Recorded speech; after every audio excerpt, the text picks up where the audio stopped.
from Columbia. I just came from your capital. We had one of these rallies there today.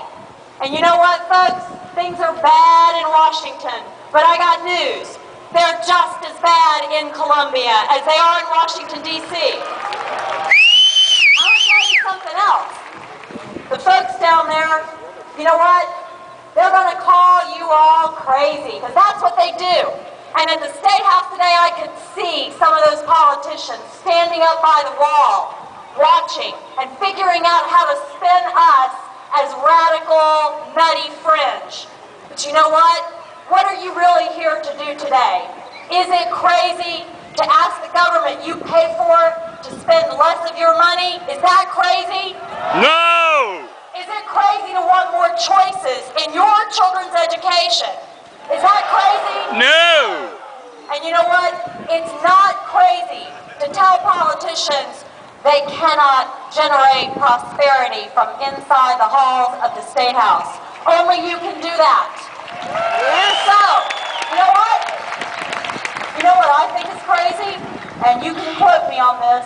I think it's crazy to let 170 legislators shut the door and decide who your doctors are, decide where your kids go to school, and the worst is decide which businesses win, which ones lose, and how economic development happens. That's crazy. I'm going to tell you a little bit about what they believe in Columbia. One of the most powerful senators in this state, and I'm talking about one of the 3 politicians who run South Carolina. You know what he said? He said, and I quote, "If we let the free market work, we'd be back in the 1800s.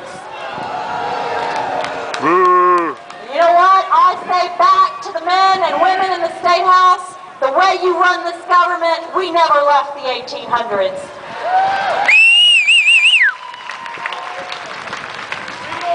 And in the House of Representatives, the leadership said this. When we pushed for recording their votes on the record, they said it's a waste of taxpayer time and money. Bull!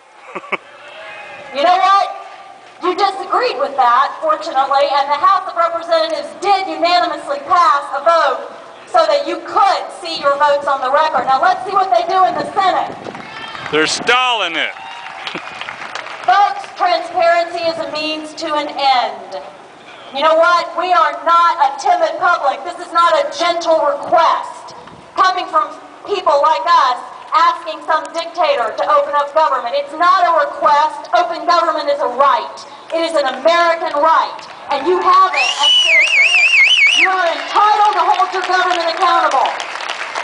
They don't have the option in a democracy of hiding their spending and taking their votes in secret. That is not an option.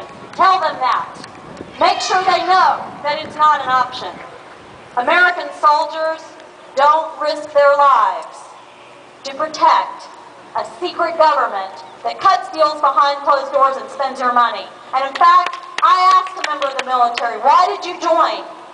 And he did not miss a beat. He said because everyone should serve their country out of a sense of duty and pride to America.